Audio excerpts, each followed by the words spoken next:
पूर्णिया जिले के बैसा प्रखंड अंतर्गत प्रखंड मुख्यालय स्थित सभागार में बुधवार को प्रखंड प्रमुख समीर अख्तर की अध्यक्षता में पंचायत समिति की बैठक आयोजित हुई। बैठक में शिक्षा, स्वास्थ्य, मनरेगा, आंगनबाड़ी, बिजली आपूर्ति, नल जल योजना सहित विभिन्न योजनाओं की समीक्षा की गई। विधायक अख्तरुल ईमान ने मतदाता सूची व प्रमाण पत्र संबंधी समस्याएं उठाए। जनप्रतिनिधियों ने आंगनबाड़ी, THR, SIR प्रमाण पत्र, आपूर्ति विभाग और पंप चालकों के मानदेय में अनियमितता पर नाराजगी जताई। बैठक में BDO, CO सहित सभी विभागों के अधिकारी मौजूद थे। जी, आज बैसा प्रखंड आए थे सर, बैठक में भी थे। मैं पंचायत समिति की बैठक थी, मैं उसमें हाजिर होने के लिए आया था। मुझको लोगों की तरफ से सूचना मिली है कि SIR के तहत यहाँ बहुत सारे ऐसे लोग हैं जिसके पास कोई अधिसूचित प्रमाण पत्र नहीं है। एक ही उपाय है कि वो ब्लॉक स्तर से अपने प्रमाण पत्र निर्गत कराएं। लेकिन खेद का विषय है कि पिछले महीने में तकरीबन 22,000 लोगों ने अप्लाई किया और सिर्फ 4,000 लोगों को एप्लीकेशन उनका निर्गत किया गया, उनको प्रमाण पत्र, और 18,000 पेंडिंग है। और एक दिन में निर्गत का जो मामला है वैध और अवैध लेकर के जिसको कैंसिल करते हैं लगभग 100-125 है। तो 18,000 जो इनके पास पेंडेंसी है उसके लिए 5-6 महीने का समय चाहिए, है ना। तो ये SIR जो हो रहा है, SIR में अगर जो लोगों के पास वैध सर्टिफिकेट है वो जमा कर देते हैं, लेकिन जिसके पास कोई सर्टिफिकेट नहीं है ऐसे लोगों को अगर ये प्रमाण पत्र न मिले तो ऐसे लोगों का नाम कट जाएगा।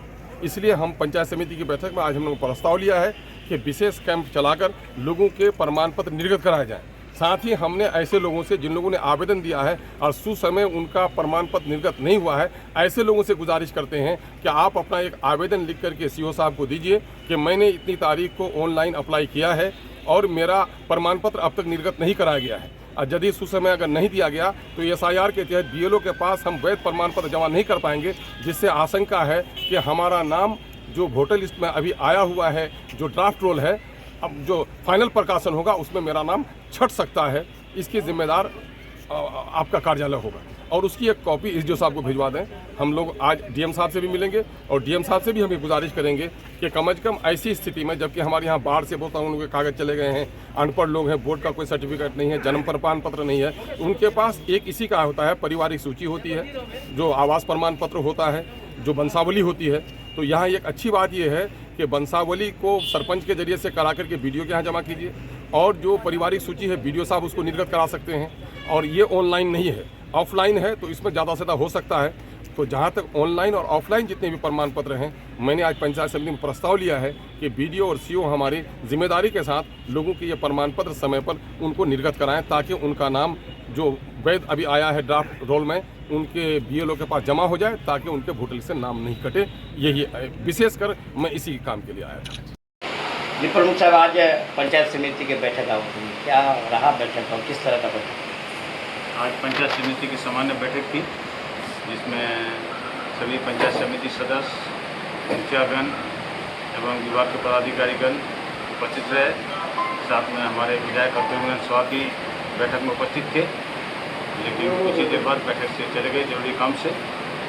सभी विभाग का विस्तार पूर्वक चर्चा हुई, जिसमें मनरेगा का पहले शुरू हुआ समीक्षा।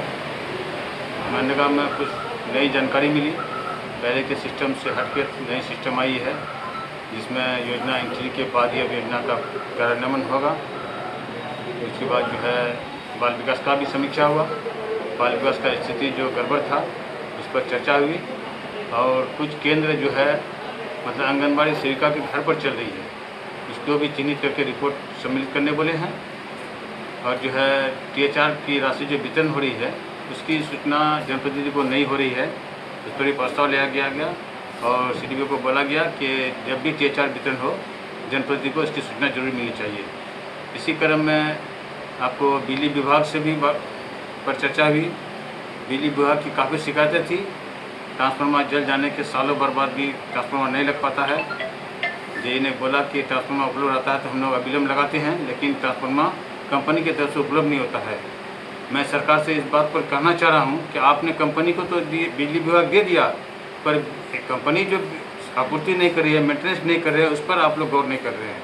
उस पर विशेष गौर किया जाए। कंज्यूमर अपना बिल देता है पर उसको बिजली नहीं मिले तो किस काम का बिल दे, इस पर विशेष ध्यान देना चाहिए। और इसी क्रम में अभी SIR का समय चल रहा है, जिसमें जन्म और जन्म मृत्यु प्लस निवास जात, इसकी स्थिति बहुत दयनीय है। 24 घंटा में एक आरटीपीएस से 20 से 25 निवासी या जाति निर्गत हो रहा है। ये काफ़ी खेद की बात है। और ऑनलाइन सिस्टम रहने के बावजूद भी पब्लिक को कर्मचारी और आरओ के पीछे भागना पड़ रहा है, उसके बावजूद भी उसका काम नहीं हो पा रहा है। पशुपालन विभाग का जा रहे हैं इस पर चर्चा हुई आरओ से। आरओ को बोला गया कि अगले बार जो एसआईआर का काम हुआ था वो 3 साल में हुआ था, लेकिन इस बार 30 दिन में हुआ। कहा कि काम युद्ध स्तर पर हुआ तब 30 दिन में हुआ ना।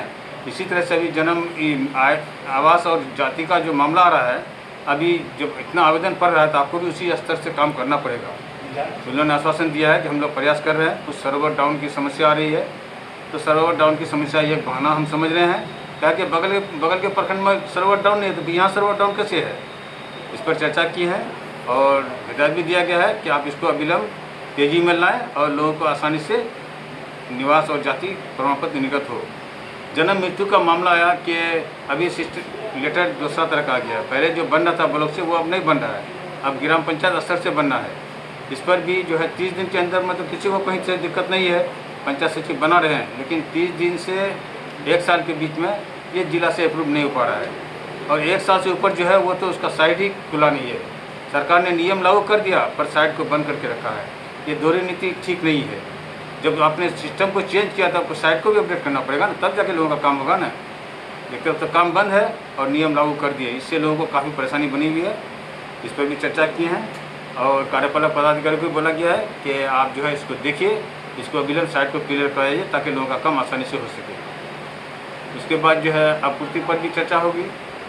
इसमें जो है कूपन वाला जो मामला था उसको फिर दोहराया गया है कि लाभुक को पर्ची नहीं मिल पा रहा है, वो पर्ची उपलब्ध कराएं।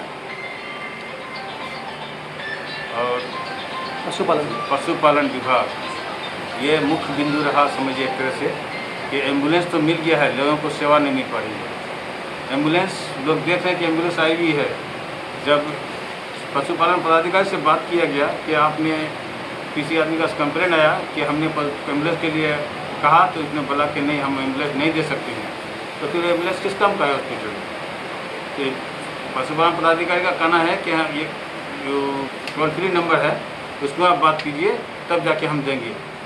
टोल फ्री नंबर पर लोग कॉल लगाते हैं तो कॉल लगती नहीं है, तो फिर आदमी को सुविधा कैसे मिलेगी?